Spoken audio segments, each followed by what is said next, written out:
علیکم ورحمۃ اللہ وبرکاتہ۔ تکلیف مانگنی نہیں چاہیے، آ گئی ہے تو صبر کریں۔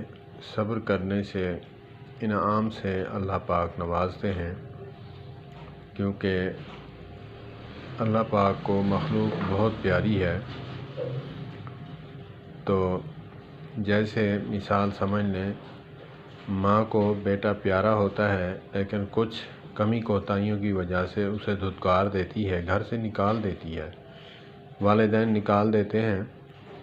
دل میں جو ہے ان کی محبت ہوتی ہے، لیکن اس کو دھتکارنے کا مقصد یہ ہوتا ہے کہ ہماری قدر و قیمت کا اسے پتہ چلے، کون اسے کھلاتا ہے، کون اسے پلاتا ہے، کون اسے اپنے اندر بٹھاتا ہے، کون جو ہے اس کو محبت دیتا ہے۔ تو اسی لیے وہ پھر کے شام کو آ جاتا ہے، منہ لٹکایا ہوتا ہے۔ اللہ پاک بھی اسی طرح کرتے ہیں، اپنے بندے کو تکلیف دے کر اپنی طرف متوجہ فرماتے ہیں، کیونکہ اس کو اگلے جو عذاب ہیں اس سے بچانے کے لیے اللہ پاک اسے یہاں تکلیف دیتے ہیں۔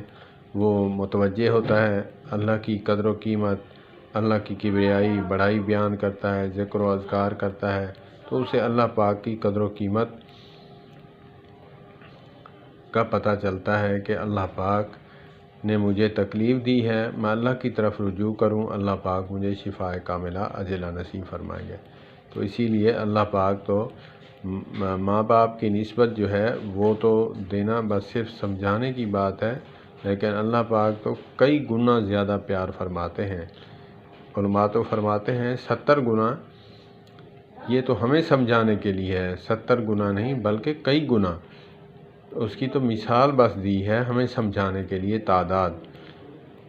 اللہ پاک ہمیں تکلیف نہیں مانگنی چاہیے، تکلیف آ جائے صبر کریں، اللہ پاک ہمیں تکلیف سے محفوظ فرمائے، اور اللہ پاک جن کو تکلیف دی ہے ان کو اللہ پاک شفاء کاملہ عاجلہ نصیب فرمائے، اور ہمیں صبر کرنے کی توفیق عطا فرمائے۔ والسلام علیکم ورحمۃ اللہ وبرکاتہ۔